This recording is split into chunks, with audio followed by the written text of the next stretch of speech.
Welcome, everyone. You are listening to What on Earth is Happening.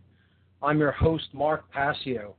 My website is www.whatonearthishappening.com. I guess what I'll do is very briefly recap what we've been discussing over the last couple of weeks here on What on Earth is Happening. The topic that we've been deeply exploring over the recent weeks has been mind control in general. And we talked about a couple of weeks ago the nature of a system that must be in place if mind control is going to be propagated and is going to be effective. That system must have two general characteristics. It has to be hierarchically structured, meaning that it has to be set up in levels where those at higher levels are at higher levels of awareness of the agenda of the organization or system.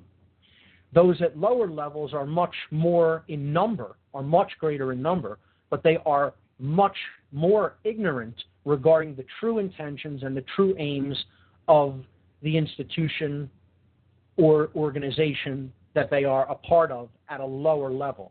The second aspect of a system that uses mind control and manipulation to advance its aims and agendas is that it must be compartmentalized. We talked about compartmentalization as breaking the structure into smaller subsystems such that each subsystem is unaware of the goals that the other subsystems are working toward, are working to advance. It's a blind leading the blind scenario. It is a left hand not understanding what the right hand is doing scenario. So these are the two most necessary aspects of a structure that is going to advance a hidden agenda. The next thing that we talked about over last week was the nature of these systems in and of themselves are occult in nature. And again, this is a word we will be hearing a whole lot about as the show progresses, as the weeks go by, because there is a negative and untrue association attached with the word occult. And this is, in fact, a part of mind control. Getting people to associate words with certain concepts and ideas. Play a word association game with any of your friends or family members regarding the word occult, O-C-C-U-L-T, occult. And when you bring that word up to most people, they will immediately respond that they feel that that word generally means to them evil. Evil is the most commonly associated word with the word occult. So test this theory. Test this statement. Just play a simple word association game with people. Ask them what the first word that comes into their mind when you say the word occult. And I guarantee you 95% of the time you will receive the answer evil. And this is by design. Occultists do not want people to look into their ideologies. They do not want people to look into their methodologies. Because once you do, you understand, you begin to understand and open up your mind about the hidden power structures of this world. Because that is all the word occult means and has ever meant.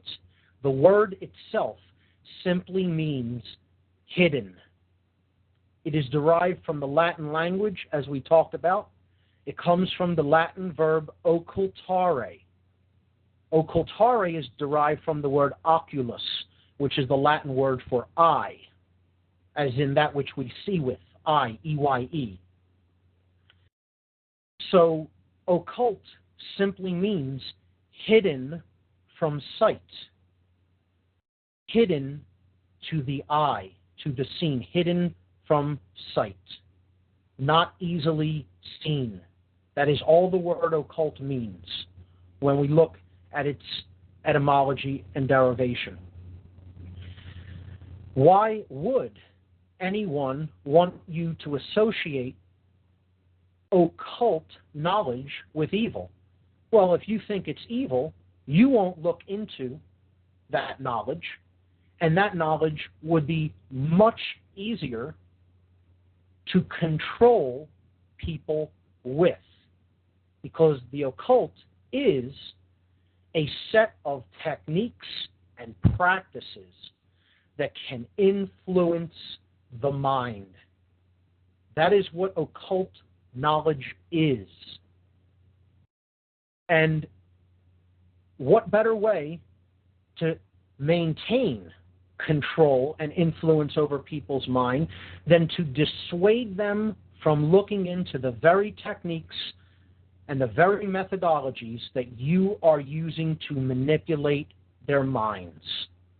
If you get them thinking this is all evil and I have no business looking into any of it, and it's something that I'm afraid of and I shouldn't look into it all, you have them right where you want them from the very beginning, because they'll never understand the techniques that are being employed against them.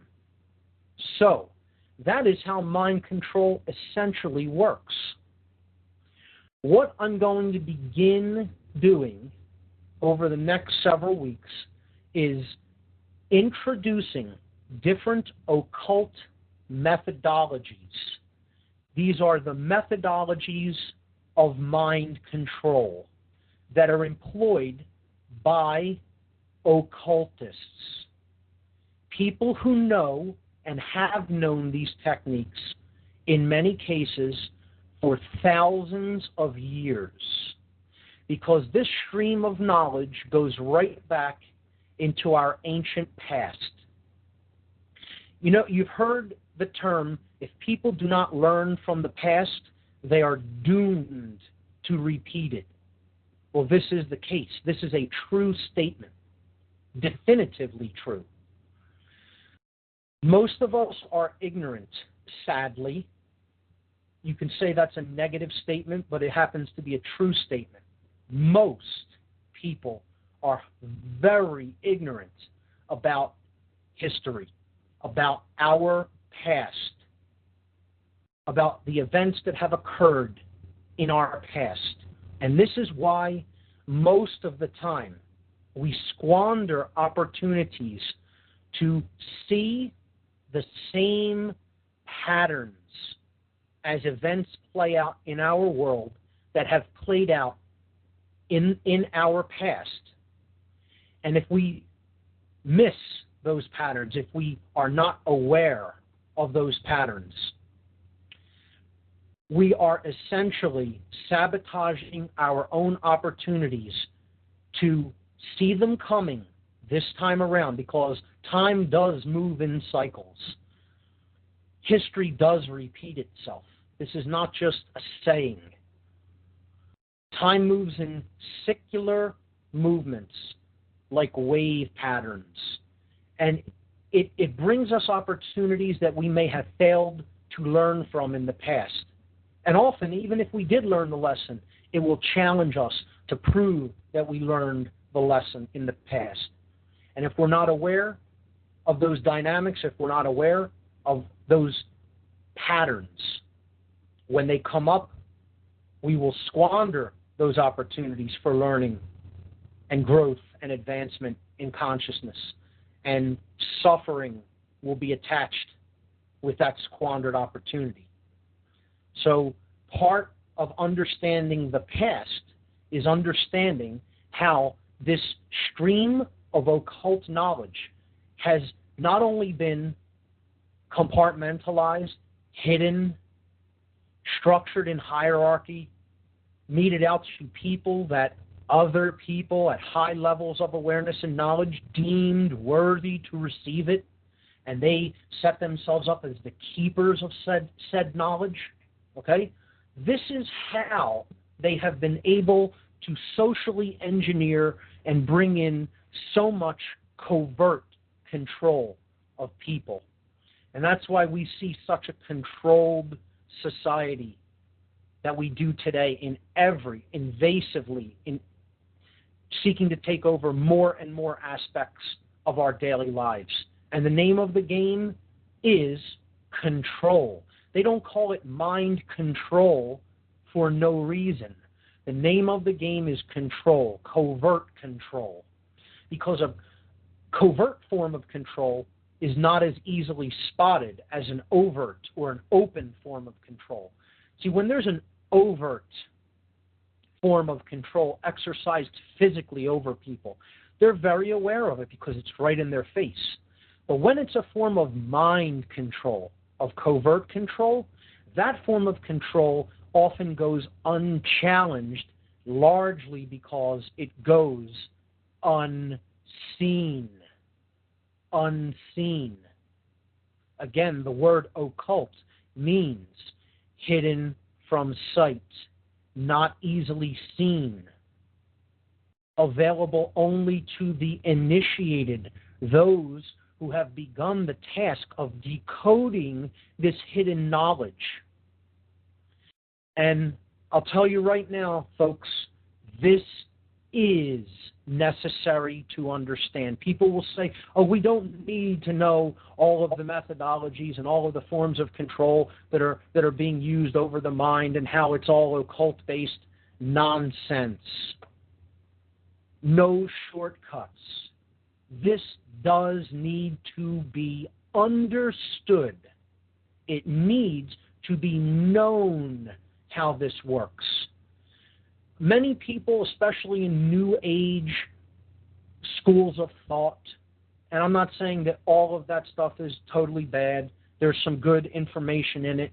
But when they get into what you're talking about is negative because you're talking about how people are trying to control other people, and we don't want to hear that. We just want to, meditate our way to world peace, or just work on our intuitive side, or getting in touch with emotional qualities. Well, all of these things are great and should be practiced. And I'm not saying to stop doing those things.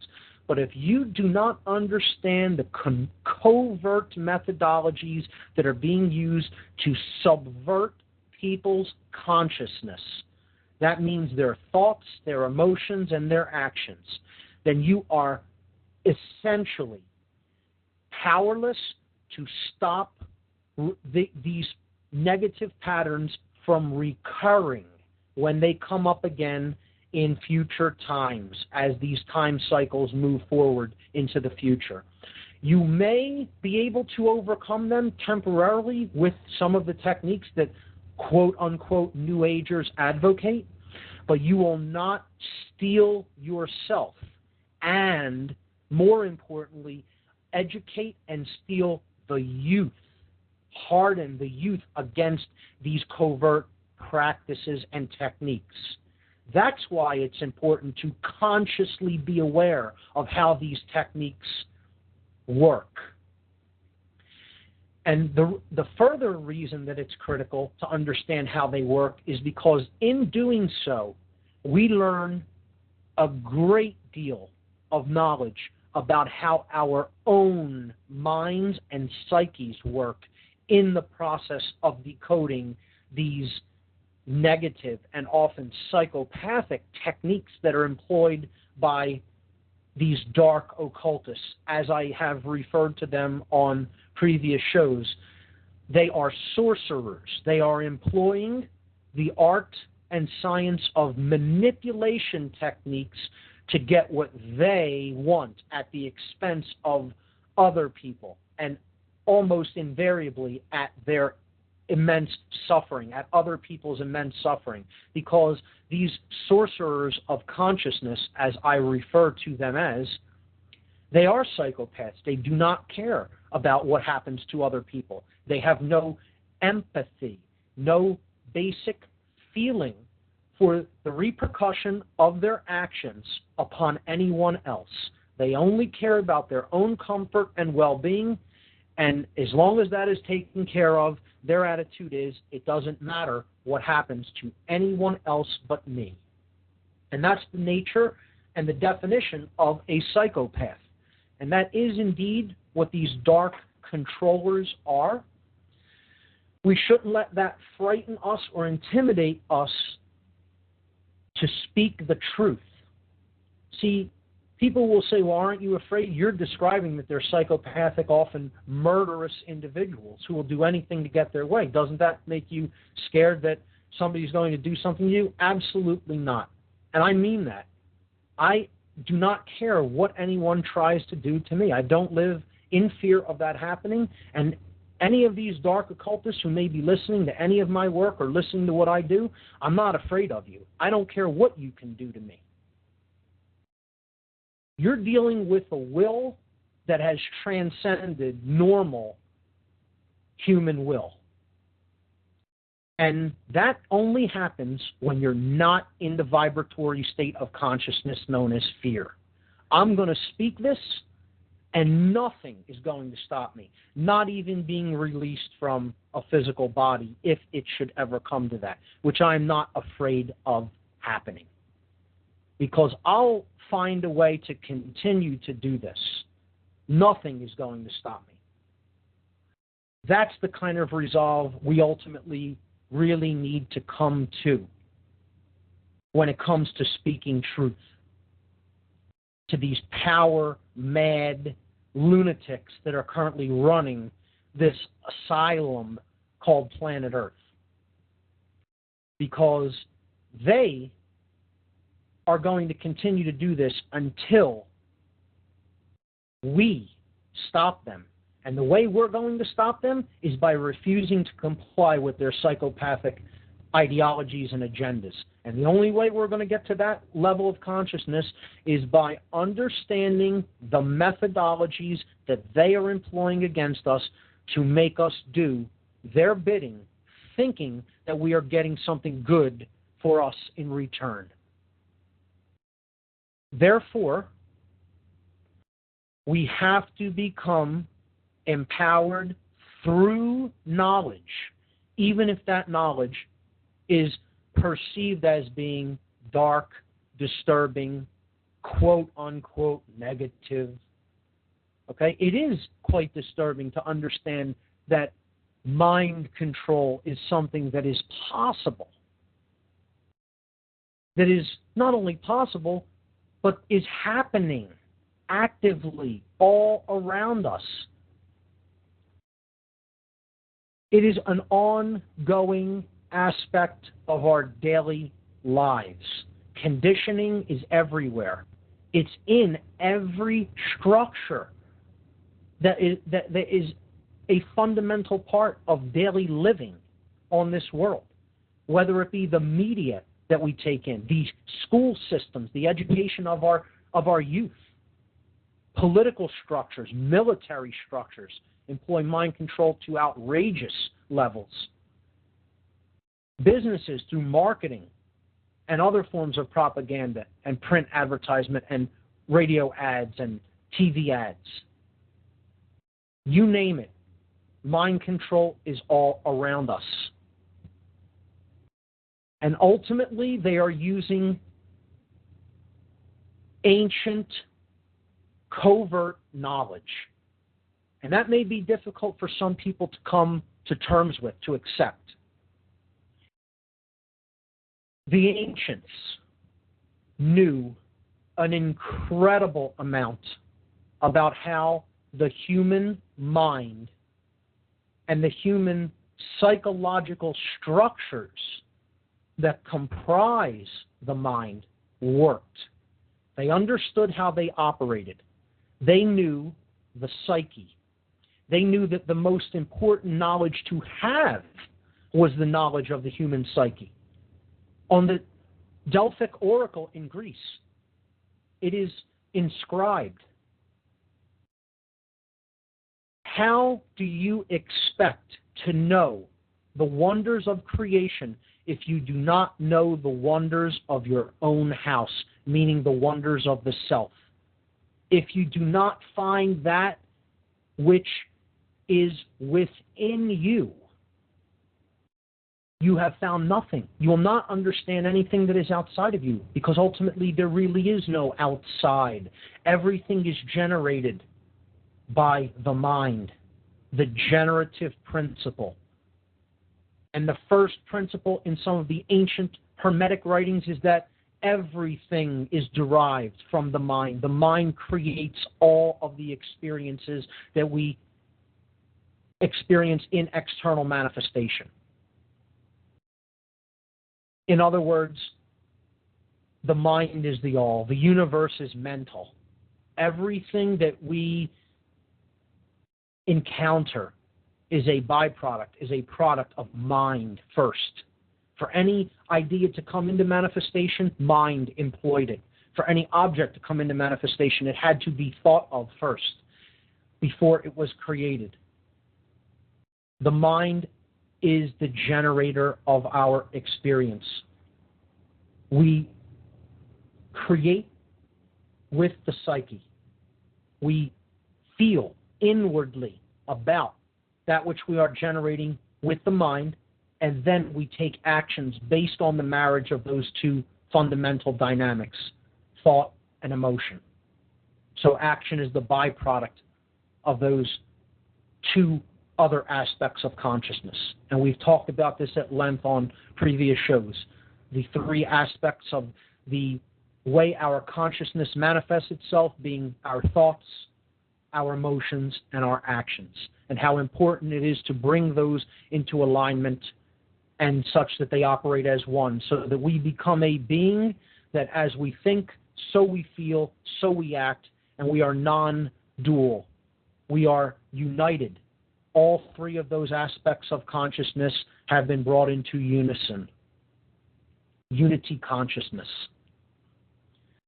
If we are not in that state of oneness within, we are in duality consciousness, and that is mind control.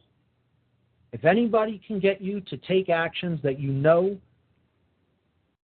you do not agree with, you feel are immoral, you feel are unethical, you feel are not right, mind control was employed in some form. Ultimately, the only way to truly transcend these methodologies of mind control is to raise your consciousness, which is essentially your awareness of the patterns that are taking place both within yourself and in the external world around you. And you do that by understanding how you work first and foremost.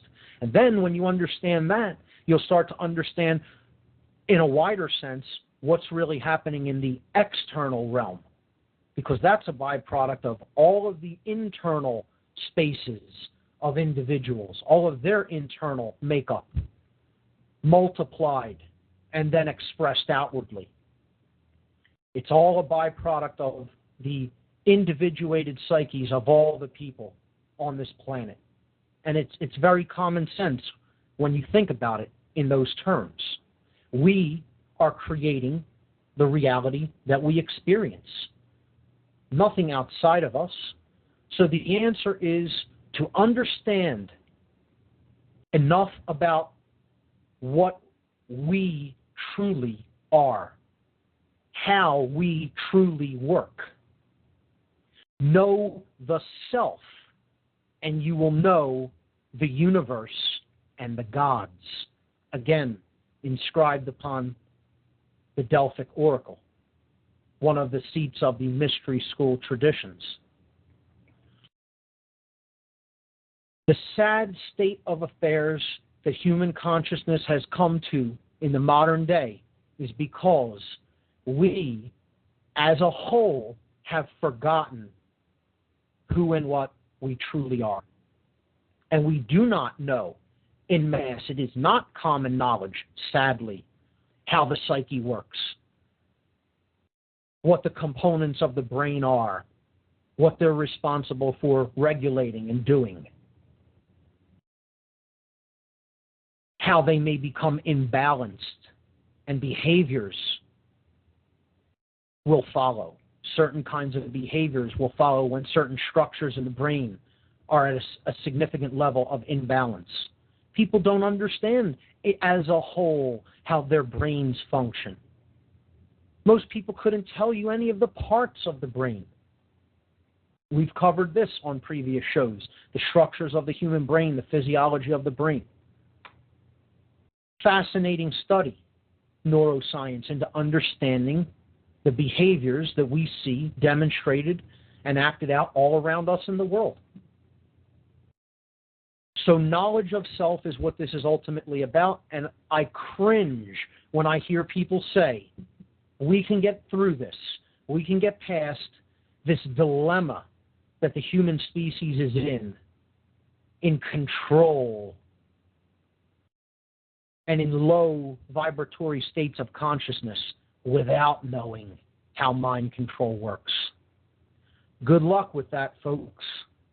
If that's the route you want to go down, you're going to be here and you're going to be in this position of suffering for a long, long, long time. And I really, it doesn't bother me how condescending that may sound to some individuals who are listening, because there are people who will say there's no such thing as mind control. Well, I don't even care if that's some people's a belief, or because that's all it is a belief. I don't believe that mind control is an operation. I was employing these practices and techniques during my years of involvement in the occult. I don't think they exist. I don't believe anything about their existence. I know they exist. I know they're in operation, and I know how they work. And I don't make any apologies for that statement. That happens to be the case. I do understand this information that I'm presenting, or I wouldn't present it to other people. If I thought this was inaccurate, I wouldn't be speaking about it. I would keep it to myself until I was able to confirm it through personal experience or enough personal research into the matter, of which I happen to have both of those criteria when it comes to this type of information. The most important being direct experience in some of the occult orders, which I'll probably be getting into and talking about over the weeks to come. But what I want to do first and foremost is to help people to understand this information is ancient. It has been with humankind for thousands and thousands of years. And it is essentially derived from what people have come to call the mystery traditions of consciousness. And there are hundreds of orders that are part of these mystery school traditions. But instead of going in depth into all of the different orders we could talk about Freemasonry, we could talk about Rosicrucianism, we could talk about Hermetic traditions, we could talk about Theosophical traditions, we could talk about Thelemic traditions, you could talk about Kabbalah, on and on and on. You could get into hundreds of mystical traditions.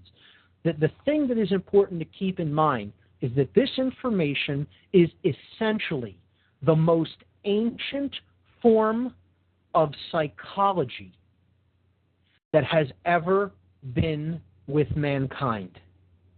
This is knowledge of how the human psyche works and the underlying motivations of mankind. That's what's important to keep in mind. And in general, people call the places, the occult schools that this information has been derived from, has been kept within, and has been disseminated slowly over time to the elect, the elite, the enlightened, whatever you want to call it. I personally don't even like to use those terms because they are elitist and they are separative. Again, we're emphasizing this is ancient psychology. That's essentially what mind control's techniques are. The ancients, through these mystery traditions or occult traditions, began to understand far back in human ancestry how the structures of the psyche worked. They understood the compartments of the mind, of the brain, the different components of the human brain and how they functioned.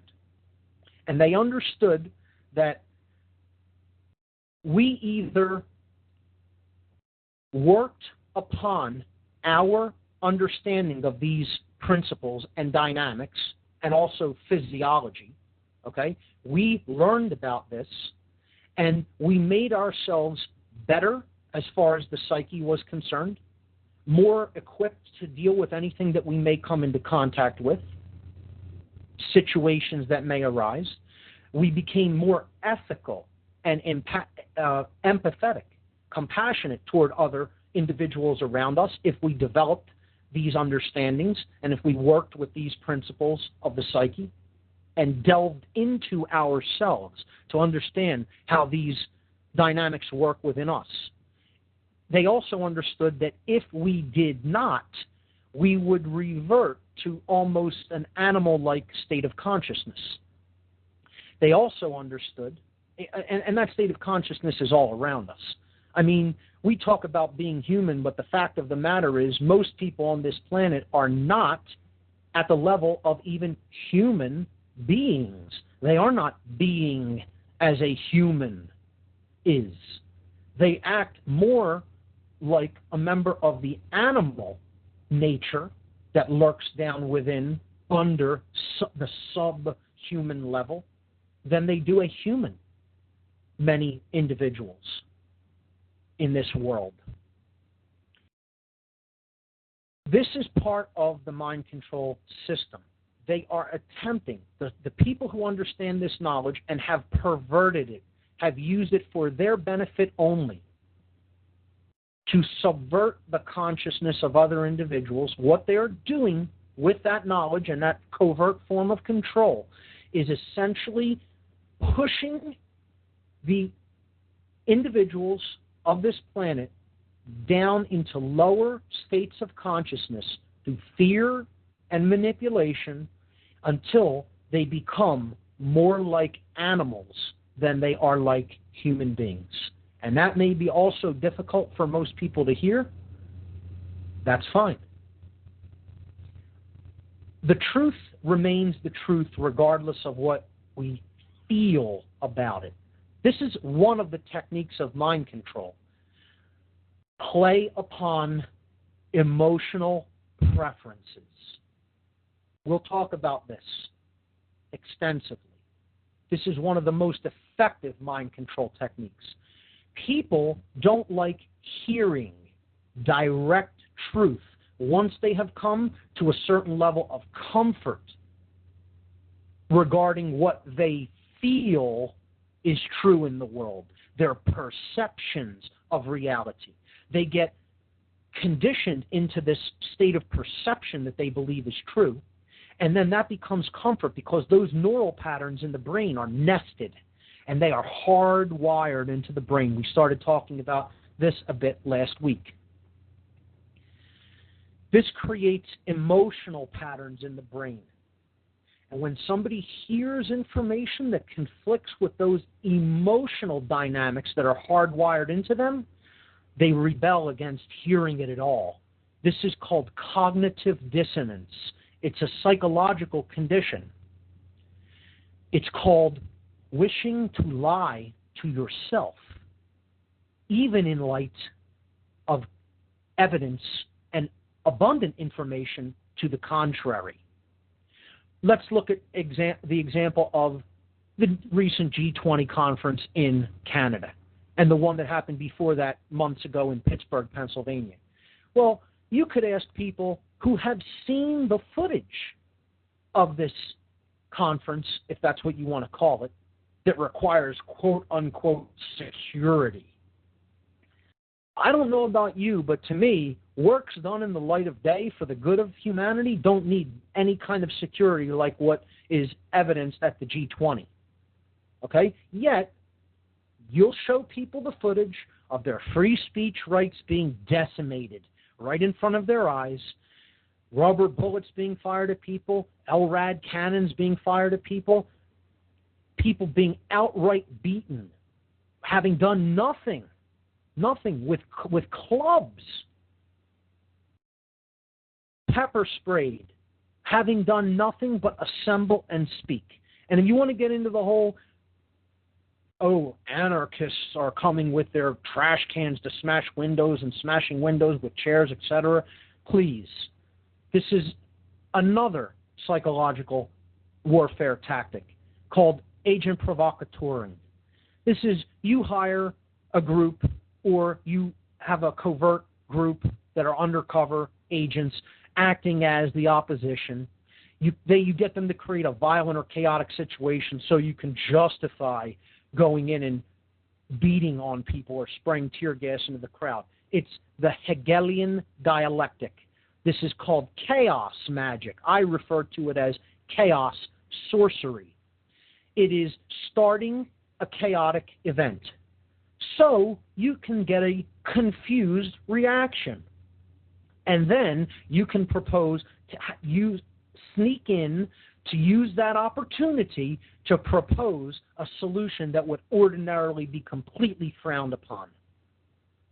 It's very simple. I call it chaos, confusion, opportunity. Create the chaos.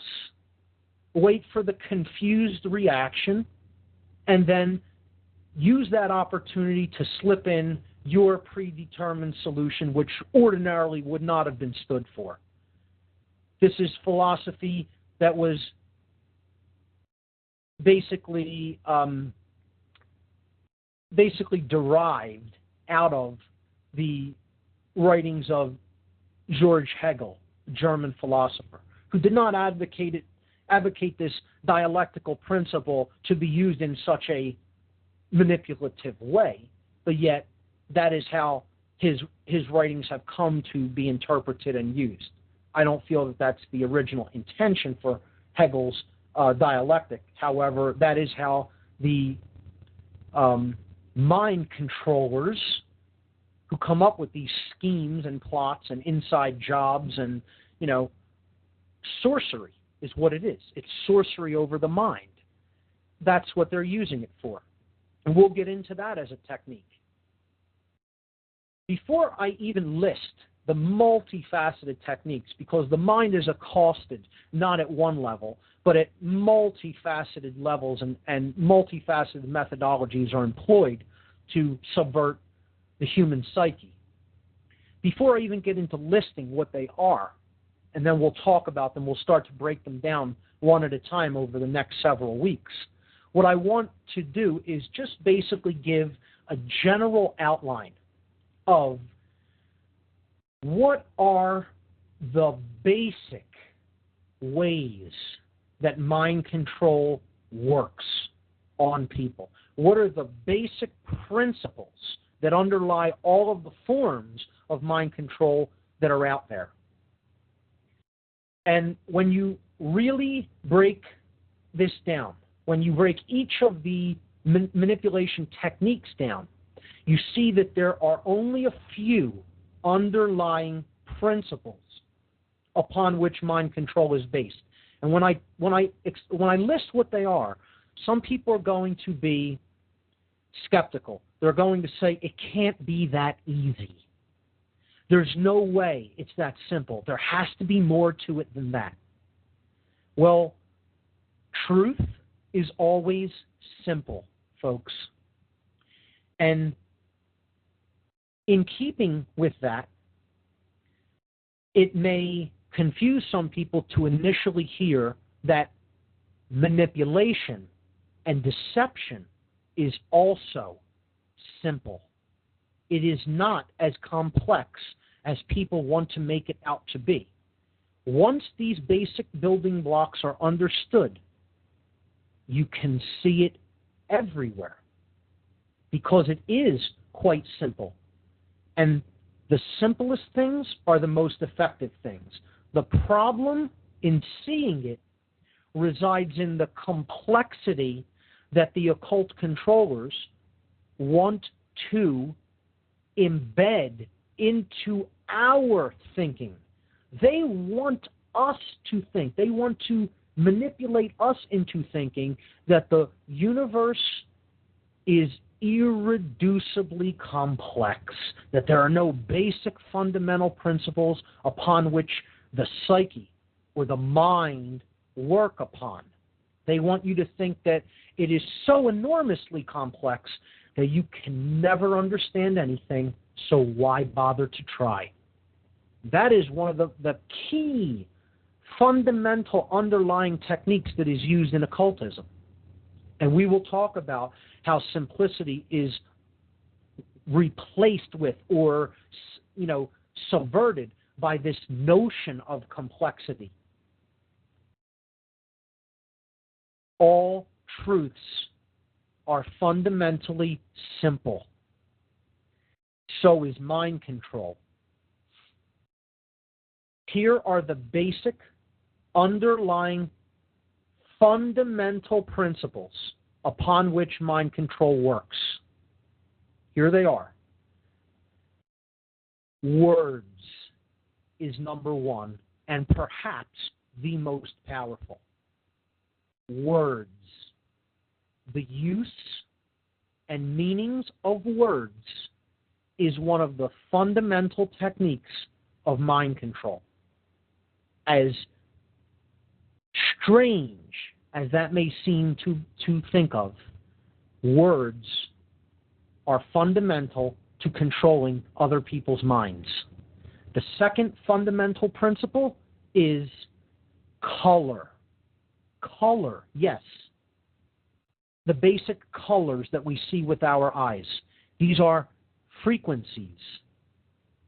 Words are sounds which we emit from our vocal cords, from our throats, the throat chakra, the energy that comes from this spiritual vortex or center of energy within the body, through the vocal cords, passing air, a vibration over them. This is vibratory energy. It is a frequency. Words. Color. So we have sound and sight. It is already working upon. Colors of the visible spectrum of light are frequencies. They are wavelengths that we decode, just like we decode wavelengths of sound with our ears. So words, colors. The next basic principle upon which mind control works is shape. Now we can talk about shape as archetypes. ARCHETYPE.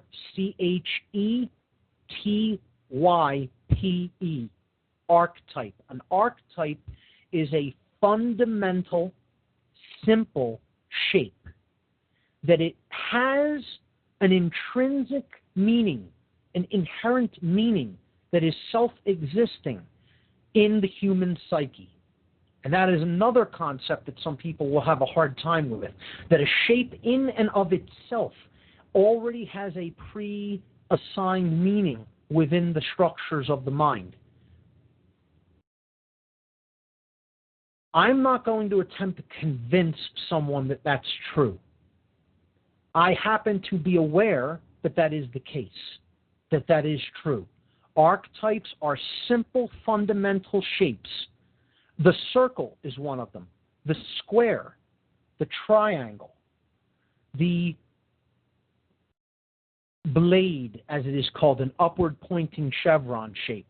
The chalice, a downward-pointing chevron shape, or a V shape. The straight line, the cross. These are archetypes. They have deep, intrinsic meaning, self-existing meaning in the human psyche. Just being displayed, they will put the viewer into a certain state of consciousness. You will see lines used in straight lines used in certain advertisements, used for a more logical left brain purpose. You will see curves and circles used when there is a more esoteric or spiritual or intuitive dynamic attempting to be communicated or displayed or associated with in an ad, for example. So we have words, we have colors, we have shapes. The next one is a slightly more complex one, and it is the last one that I'll be going into to talk about the basic principles of mind control. And these are symbols. Look at the word symbol. A symbol is a series of archetypes put together to form a more complex, deeper meaning archetype. A symbol, you are combining shapes, you're combining colors, sometimes words, into an arrangement, a specific arrangement that is for very specific purposes of reaching the psyche at fundamental levels of awareness. So, symbols, more complex arrangements of archetypal shapes, often with colors and words attached to them. So you're employing all of the first three dynamics that I spoke about. The word symbol itself, okay, it's an instrument that resonates sound wave vibrations, vibratory sound energy. A symbol, when it is struck, resonates, it vibrates back and forth. That's what a symbol does as well, meaning an arrangement of more complex arrangement of simple archetypal shapes. Symbols are a language unto themselves. They are read just like words. They are combined just like words in a sentence. So we will go into, over the next many weeks, how all of these basic fundamental principles come together to influence individuals' thinking, to influence individuals' emotions, and to influence individuals' behaviors. That's what mind control is there for. So in a more proper sense, we could not even talk about it as mind control. What we're really talking about is consciousness control. Because the consciousness is the expression of thoughts which arise from mind, emotions which arise from the inward expression of thought within the body. Emotion is manifested inwardly in the physiology, and the control over behavior or actions, which is the outward expression or the byproduct of thought and emotion. So what we're really talking about here is the control of human consciousness. And as difficult as it may be to register with some, this is accomplished through words, colors, shapes, and symbols. So sound, energy, light, energy, and form energy. That is how human consciousness is manipulated when the knowledge of how this may be done is used for egoic purposes, for the ego. for just serving that lowercase s self that we talked about in relation to and in contrast with the higher self or the high will. Will with a capital W. This manipulation, these manipulation techniques are employed to serve the ego, the lowercase s self, and the lowercase w will. The egocentric, often psychopathic will of the sorcerer who is employing them. The one who knows how this hidden occult knowledge of the human psyche works and employs it not to raise consciousness of others, not to help foster a consciousness of non-duality, of unity consciousness, of recognizing that all are one, and as one suffers, all are in suffering, but to serve only the agenda and the selfish, ego-centered, self-centered view and drives of the practitioner of these techniques, himself or herself. And that is the difference between these techniques. These techniques can be used to enlighten and to enhance consciousness. It is how they are used that determines what results as a result of employing them. And why I'm going to get into a deep breakdown of all of these techniques is to empower people, not to put them in fear. You are empowered when you understand how something works, because it is affecting you. Whether you believe this or not does not matter. Again, people will hear that and they will get angry. Get as angry as you want. As angry as you want. It's utterly meaningless. It is absolutely, it's negligible. It does not matter whatsoever. You don't need to believe that this is an operation. See, some people say, well, I don't believe in that stuff. Oh, the commercials on TV, I don't pay attention to them, so they have no effect on me. Well, guess what? If you're in the room, they're having an effect on you, because they're speaking right to the subconscious mind. They're bypassing the conscious mind. And the psychologists that analyze every microsecond of a TV ad, they understand that that's exactly what they're doing. They're in total, full cooperation with these companies to penetrate the outer veil of human consciousness and slip messages right into the subconscious. They would do it at a deeper level through subliminals if they were even allowed to do that. And they slipped many of them in because even regulators and people who are supposed to watch out for that stuff, allegedly protecting the public interest against, invasion of the subconscious realms of the psyche, they don't even understand how a lot of these techniques work. One of the things to instantly verify this is one people can see right out in the open. It's very simple. Just watch your nightly news broadcast, whether in your local area or nightly national news. Just do that. Do it tonight. Turn on any news program, the 11 o'clock news in your area, and I won't even tell you what this is. Okay? You tell me. How's that? Tell me what color you're going to be bombarded with throughout almost the entirety of the news broadcast.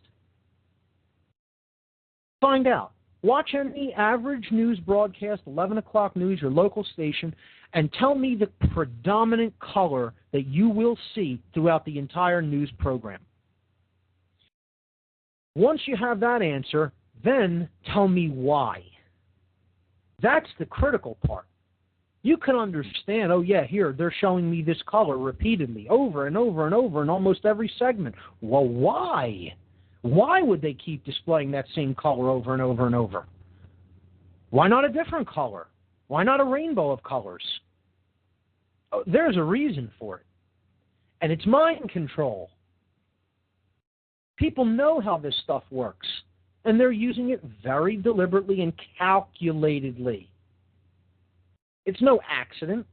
So if anybody knows the answer to that question, call in, bring it up on the show. I can tell you why. But do it tonight and then call in next week. Tell me what's the predominant color on your local news broadcast on television. And if you could find out why, even all the more power to you. Call in and you tell the audience why. Words, colors, shapes, and symbols. Sound energy, light energy, form energy, the energy in archetypes. This is the basic, fundamental methodologies at the core fundamental level that mind control is fundamentally built upon. That is the foundations for mind control, for consciousness control. So, with that having been established, and with establishing that the sorcerers of this planet, the people who understand these psychological weapons, these techniques, are essentially deriving their information and their methodologies from what we have called the mystery traditions of consciousness. These traditions predate modern psychology and psychiatry, and they go right back into our ancient past. They are pre-history, pre-recorded writings, pre-civilization as we know it now. That's why they are called the mystery traditions. The true origins are indeed so old that they become murkier and murkier the farther back into the distant and ancient past you go, you attempt to research. They have been here with us essentially as long as we have been on this planet. That's how long mind control has been with us. And I don't tell you that to instill fear. We need to understand a significant amount about how this state of consciousness that we are experiencing on the earth came to be.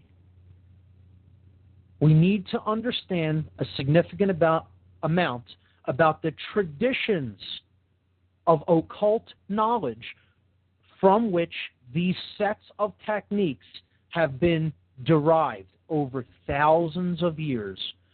So look at the sorcerers or the occultists of this world, the mind manipulators of this world, those who are employing these sets of techniques for covert control over the consciousness of the people of Earth. Look at them as the most ancient psychologists. They have taken their knowledge from the most ancient psychologists that ever lived, who penned this information about how the psyche works, put it down in books and in oral traditions over thousands of years. Right up into the modern age, this knowledge has been kept hidden and passed down through the generations. And that's why there has always been a small controlling class, because this controlling class has this knowledge of how the human psyche works, and they use it all the time. They do not hesitate to use it for their sick, demented, ego-driven, psychopathic purposes, because all they care about is themselves. They are from a generational lineage of psychopaths that goes back right into the ancient world. And I don't tell you that to encourage or to inspire fear in anyone. Understanding this is empowerment. It is empowering to understand how we are being controlled, because only in understanding how we are being controlled do we eventually build up our psyches such that we become psychologically resistant to these methodologies of covert control over human consciousness. It's like lifting weights, folks. I couldn't throw a 200-pound dumbbell at you and expect you to catch it if you've never lifted any weights in your life. But if you worked your way up and built the muscles in your arms up to a point where you were so strong that that wouldn't even be like holding a lot of weight, it would be possible. That would take time, however. See, there is a time dimension in this. Time is not wholly illusory. It is not wholly an illusion, as many people in New Age teachings will teach. Time is a requirement. I look at it as a spiritual currency, of which there are two. Time is one. That's why we say we spend time. Well, what are you purchasing with that time? You're spending a form of spiritual currency by what you do with the time you are allotted. The other form of currency is another thing we say: we pay. We spend time and we pay attention. So it does require time and attention to understand these methodologies and how they work, and it requires time and attention to understand how the human psyche essentially works. And only in doing so are we building up the muscle that is required to become psychically and psychologically strong enough to resist this form of mind control. When we've built up that muscle, so to speak, we become strong enough to actively resist covert control over our consciousness. And I will never, ever capitulate to the notion that it is not necessary to consciously, actively understand how these techniques work. You're not going to take a shortcut and win, if that's what you're thinking. And many people in the New Age movement, and I know I keep, talking about that negatively, like I'm attacking it. And in a way, yes, I am. I'm attacking the New Age ideologies that are out there of never look at the negative. Don't spend any time on that. Only just work on, understanding the higher aspects of consciousness. Nonsense and BS. You need to know how the negative works as well as the positive if you're going to be balanced.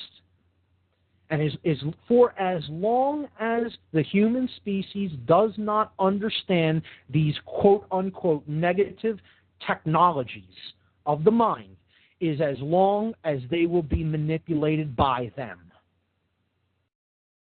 Get over it. Get over it. And I know, okay, that's very harshly stated. That's very, you could say, okay, that you're viewing that in a one-track way. Say whatever you like. I'm explaining how this dynamic does indeed work. You're not going to take a shortcut through it and really be conscious and really be awoken and really be steeled against a negative influence trying to control you. Doesn't work that way, folks. Get over that New Age notion that there's some kind of instantaneous satori or instant enlightenment. Understanding how mind control works and understanding how the human psyche works takes time and attention. And that's what enlightenment ultimately is. How are you spending your time? What are you paying attention to? Who are you paying attention to? Who are you paying attention to? Who are you listening to? And you know why we're in the morass that we are in, why we're in the ditch that we have dug for ourselves? Because we haven't done this work in the early years of our lives. Most of us are so mind-controlled and so conditioned by our own parents because they are mind-controlled and conditioned. And that was done to them by their parents because they were mind-controlled and conditioned. It's a self-perpetuating dynamic. Once we break it, then we can start bringing up conscious children because we can teach them this information from a very young age and help them to understand that these negative influences are all around us and we need to be strengthened against them.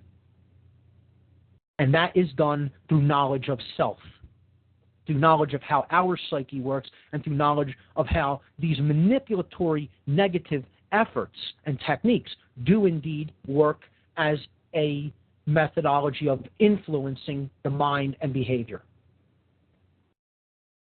So let's start out with the principle of no shortcuts. No shortcuts. Time and attention focused for the right reasons, for true care. This is bringing together the left brain, which requires progression of ideas in a linear way, and analysis, being able to break down and put back together. Alchemists referred to this as solve et coagula, which means, coagula et solve, to break down and then to reintegrate.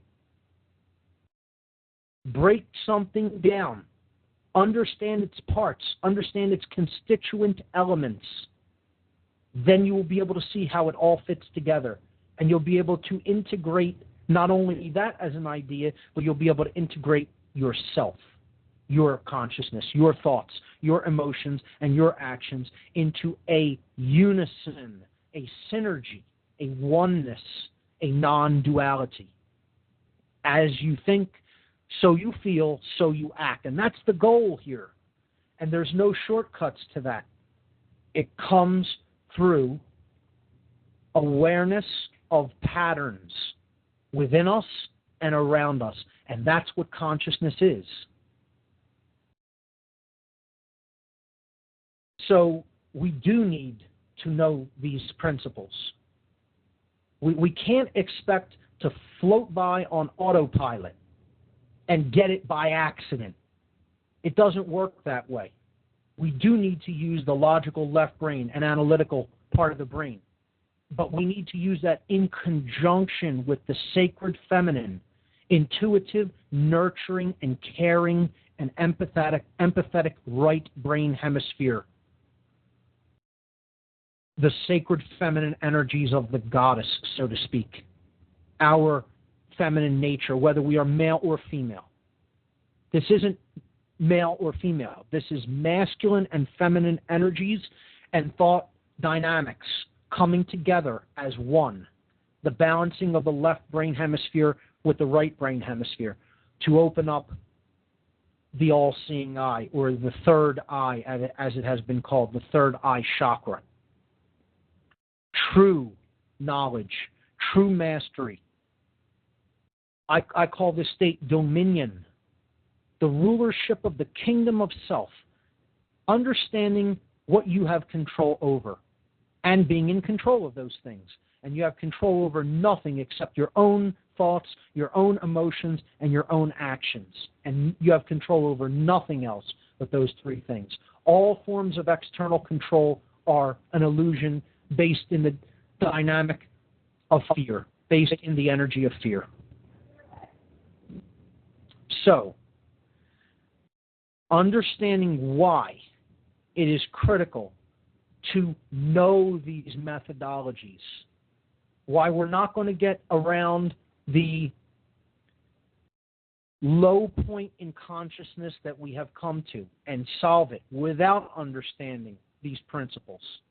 Let's begin this week to look at the multifaceted techniques that the sorcerers, the dark occult controllers, manipulators are using, are employing, knowledge that predates our current civilization, that goes back into the ancient world, thousands of years old. Let's look at some basic techniques, specific techniques that they use to manipulate human consciousness. And this has been called many, many names, this overarching war, because that's what this is. This is a war on consciousness. That is what I prefer to call this whole set of techniques, which we'll be breaking down over many weeks here on the show. We'll be doing this for several weeks. I can't say how many. We might be able to do a couple of methodologies per week. Maybe we can go through this in the next 2 months. Maybe eight future weeks. Maybe 10. Who knows? Maybe more than that. But I'm going to spend a lot of time on mind control, and I'm going to parlay that time spent on techniques of mind control. Over the weeks, we will get into specific forms of occultism connected with some of these techniques, and we will start to break that down. And you can view this almost as an occult initiation, an initiation into occult knowledge. And that is a positive thing, because you will be receiving some of the information. You could explore it in so much incredible detail on your own. If you're a driven person, if you like to read, if you like to do research, if once somebody gives you a little bit of information, you take that ball and you run with it. The amount, the speed with which you can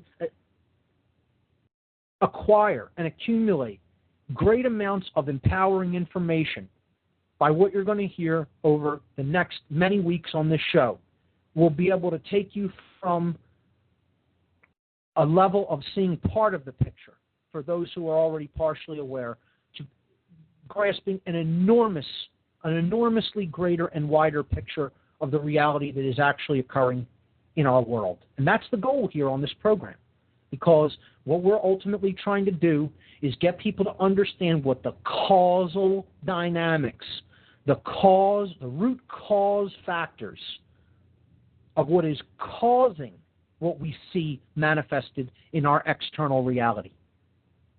If we don't address the causal factors, then we are essentially continuing to bandage a self-inflicted wound. But we're never addressing the question of, why are we inflicting the wound to begin with? We're just screaming out for more bandages. It's like putting on a movie and complaining that, wow, I really hate this movie. Let me go and smash the screen that I'm projecting the movie onto, instead of changing the movie at the source, which is the projection, the projector. You're never going to do any good by continuing to bandage and treat a self-inflicted wound. I liken it to this. I joke around and say with people, the people of Earth are an entire world of cutters. You ever hear about this really, very deeply disturbing psychological derangement of people that have become so self-loathing due to addictive patterns, due to chemical imbalances, due to extreme right brain imbalance of feelings of unworthiness, that they start to cut into their flesh with blades and other sharp objects, and they relieve some of this self-loathing through cutting themselves. Extremely disturbing, but look it up. Many people do this, and you probably have heard about this. Well, the world is an entire world of cutters. We live on a world of cutters. And you know what we've come up with as the quote-unquote solution for being cutters? Make more bandages. Our entire culture is crying out for bandages. More bandages. This is the most important thing we can have is bandages. Nobody, or I should say very few people, want to address the issue of why are we cutters? Think about it. Maybe if we addressed the question, why are we cutters, we might, just maybe, get to the point of consciousness where we would stop inflicting the wounds. Well, that's what I'm trying to do here on this show, to inspire people to want to get to that place of consciousness, to know why. The answer to the question why. But first, it's got to be asked. We ask that question, and then we get to the causal dynamics of what is really creating the reality that we are experiencing. Once we do that, then we're in a position, then we're in an empowered position to create true change, true lasting solutions through a change in the underlying dynamic of what is creating that external situation. And that is our consciousness. That is what is creating that external situation. It isn't a really external situation at all. It is derived from that which is within us. So that which is within is what will become manifested without. Again, one of the Hermetic principles' basic laws. As above, so below. As within, so without. This set of manipulatory techniques has been called the war on consciousness. That is essentially what I refer to it as. The great researcher Michael Tsarion, who has generated so much prolific works, deep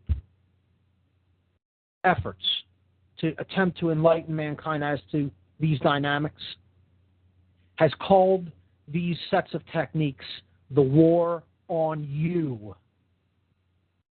This is the war on you. And there's no other war that's really being waged on planet Earth. All the other quote-unquote wars are all deceptions. They're all lies. They're all fabrications. They're all made up. They're all smoke screens and diversions to get your attention focused on anything but the war on you. Because there's no war on drugs. That's a war on consciousness. There's no war on homelessness. There's no war on poverty. There's no war on ignorance.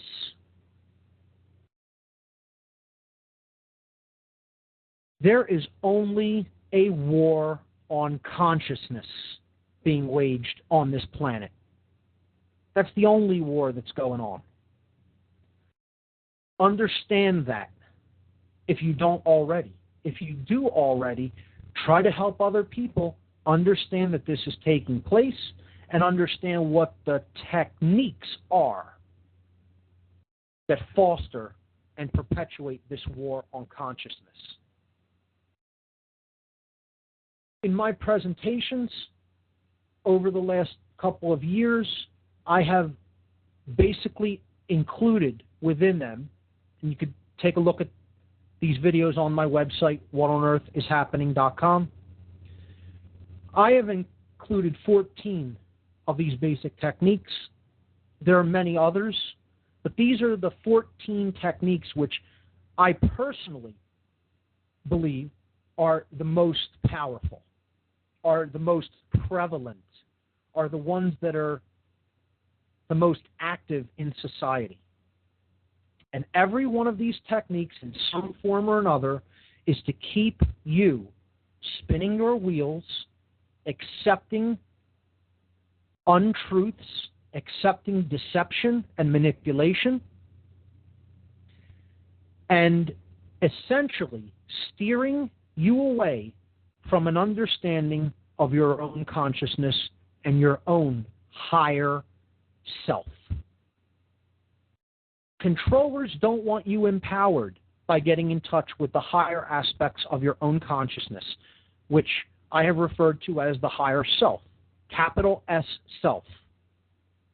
You can call that the spark of the divine. You can call that the human soul. You can call that spirit. I don't care what you call it. It's basically the same thing we're talking about here. If you have aversion to spiritual language or what has traditionally been religious terminology, okay, call it self, call it whatever you want.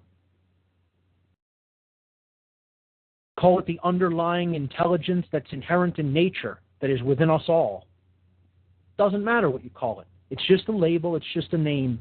It's the same dynamic force of energy that we are all made of. I call it the higher self. Okay? These are the techniques that are employed to control the human consciousness. They are. I will simply list them. Then we can start going into a breakdown of them week by week. And again, I'll try to cover maybe a couple each week. The first of these methods of manipulation, these sorcerer techniques, is called obfuscation. So I'll spell that for the listening audience. Obfuscation is O-B-F-U-S-C-A-T-I-O-N. Obfuscation. This means confusing in a simple way one thing for another. Most of the time, the thing you are confusing with another thing is the polar opposite of that very thing.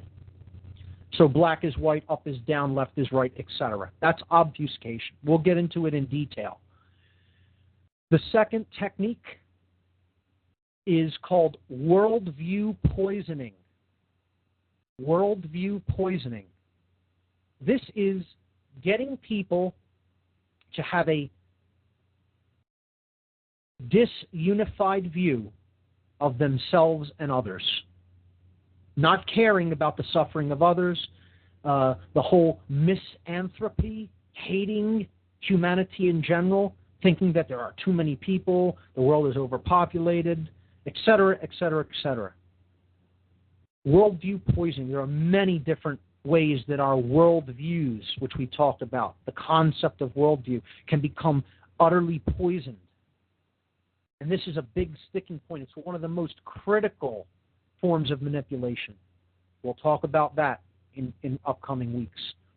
The exploitation of primal fears. Yes, humanity has primal fears that stem from our ancient ancestry and former ways of life that we lived in for hundreds or thousands of years. And these patterns become ingrained in the very physiology of the human brain and the biochemical patterns of the synapses of the brain. Neural pathways have built up. People have fears that are ancient, that they don't understand. They're archetypal fears. I call them primal fears. A primal fear is the fear of darkness, fears of animals, fears of abandonment, fears of chaos and disorder, heavily played upon. The exploitation of primal fears, that is the manipulatory technique number 3. Number 4, the technique or the strategy of divide and conquer. If you're going to conquer and rule a group of people, you need to have them divided amongst each other, always fighting over their would-be differences, keep them separated. You want to rule people, you have to keep them separated. Keep them fighting amongst themselves so they don't recognize a common enemy threatening the entire society. Divide and conquer. It is true that united we stand and divided we fall. In consciousness. We have to understand how these techniques work to get us constantly infighting amongst ourselves. And then we don't really have any power because we become atomized. The divide and conquer strategy. We'll get into that much more. Technique number 5. Indoctrination instead of education. There is no better way to put a culture under mind control than to indoctrinate the young. This is what we talked about briefly when we talked about the prison of the left brain, when we went into the barriers to self-realization, all the things that stop us from the recognition of self, true self. So, indoctrination. This is what we have in the Western world in place of true education. It is a form of systematic instruction that is geared almost entirely to the left brain. Logical, linear progressions of thought regurgitated back onto the piece of paper after it is memorized. That's what we have instead of true education in this country. To get somebody to accept a set of beliefs unwaveringly, indoctrinate them. But we'll get into that. Technique number 6, widely and prevalently used, controlled opposition. Playing two sides off against each other to achieve the result of not getting people to see the real hidden controller. Controlled opposition. Well, the agenda is the one who's wielding the agenda is the puppet master in the background holding the two puppets, but he's making them fight amongst each other. And people are watching the puppet show going, oh, I like the puppet on the left. No, I like the puppet on the right. When in fact they're not making any of the real decisions or calling any of the real shots. The puppet master is. And he's getting these controlled opposition groups or puppets to war amongst each other just to put on a little dog and pony show, a little puppet show as a means of distraction, just to distract from where the true power is being wielded from, and to distract one from understanding the true self, to get them looking into anything that creates division and creates infighting. Goes hand in hand with divide and conquer. Technique number 7, a huge one, and probably one of the ones that's the most monolithic and monumental, and is going to take some of the most effort to overcome because, as I stated before in previous weeks, the biggest, most unquestioned form of mind control, which is the only religion, the only true religion of this planet, is the monetary system. Dogma is a completely unquestioned belief. The monetary system has become dogma on this world. Who questions the very existence of money? Well, the only people that really truly question the very existence of money are people who are no longer under mind control. Because money has never been real, isn't real now, and never will be real. And that's something that most people will go to their doom refusing to accept. To their doom. They will take enormity of suffering unto death and still refuse to accept that true reality, that there is no such thing as money in the natural world. Doesn't exist, Never has and never will. But the financial system is the most monolithic form of mind manipulation that has ever existed on this planet. It's more pervasive than any religion, and it is the overarching religion. This is the widest held belief in something that holds back the evolutionary progress of humanity that is the most widely accepted in every culture, in every corner of the globe, the monetary system. So we'll get into that as one of the forms of manipulation and mind control. The eighth method is the control of mass media. If you control what information people get to see and hear, you basically control their consciousness. The ninth methodology is food, in quotes, and medicine, in quotes. And we could do many shows about this because this is also monolithic, and it is also one of the things that keeps people under the most control through the destruction of the physical vehicle for consciousness, the body and the brain.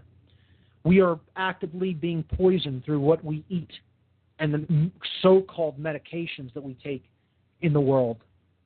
And that is also something that people will be very resistant to hearing, but it is constantly going on all over the world.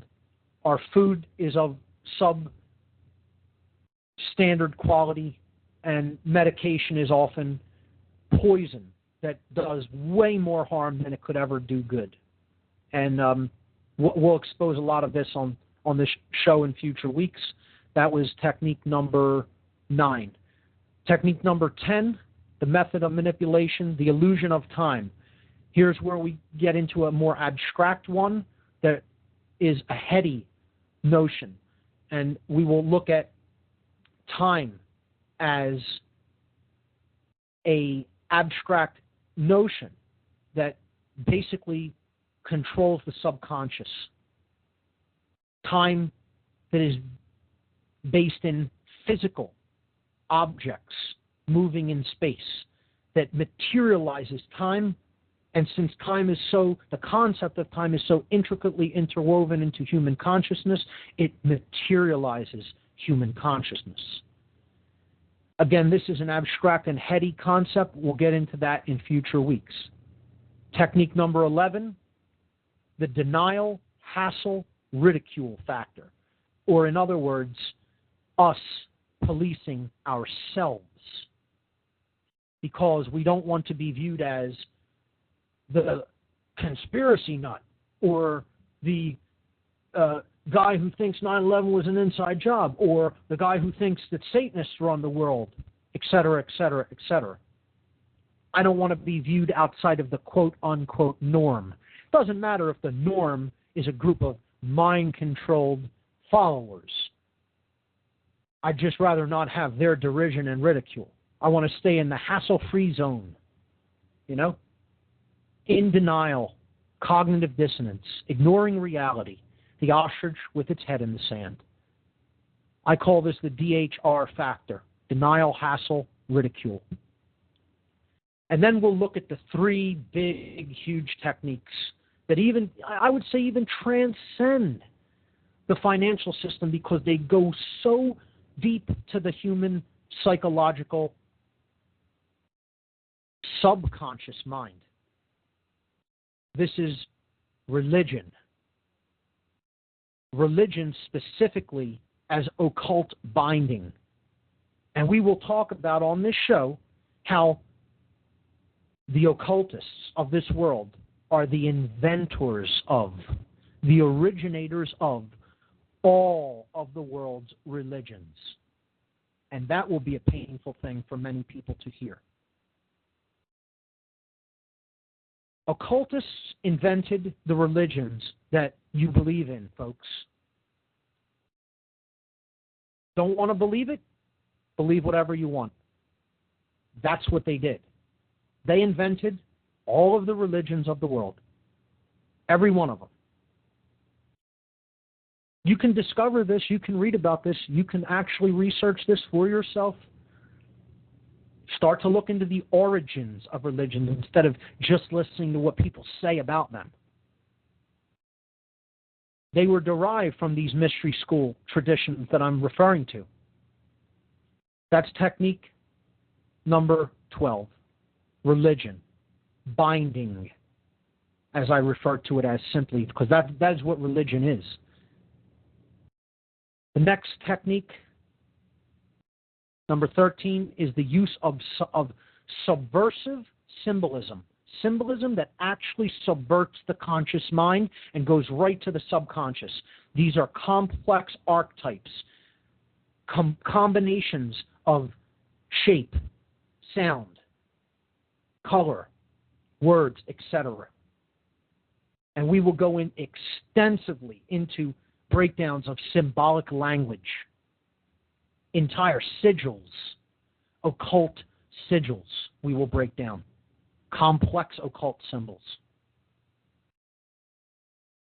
Hopefully we'll create some very symbolically literate individuals by the time we're finished breaking down occult symbolism. Technique number 13, subversive use of symbols. And finally, the big gun, and the one most people always fall for over and over and over and over. You may have heard of it referred to as false flag attacks. Okay? You may have heard of it as problem, reaction, solution, which I talked a bit about earlier on this show.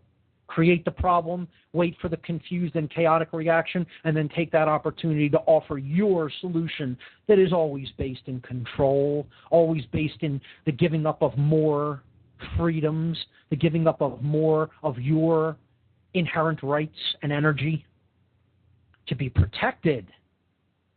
To be protected. Have security. To be safe. Right? Well, I call this what it is. This is chaos sorcery. Manipulation through the fear of chaos with orchestrated events to bring about a predetermined solution to the problem that you created yourself as the sorcerer of consciousness. I don't call it chaos magic as some have referred to this as. This is chaos sorcery. As we've seen in previous shows, I look at a significant difference between the dynamic of magic, the techniques of magic, and the techniques of sorcery, because they are used for grandly different purposes. I'm going to leave it there for this evening instead of bombarding people with even more. That about wraps up this show. I will see you guys here next Tuesday. We'll continue to go into mind control techniques and manipulation methodologies. I'm Mark Passio. This is What on Earth is Happening. See you next week, everyone. Thanks for listening.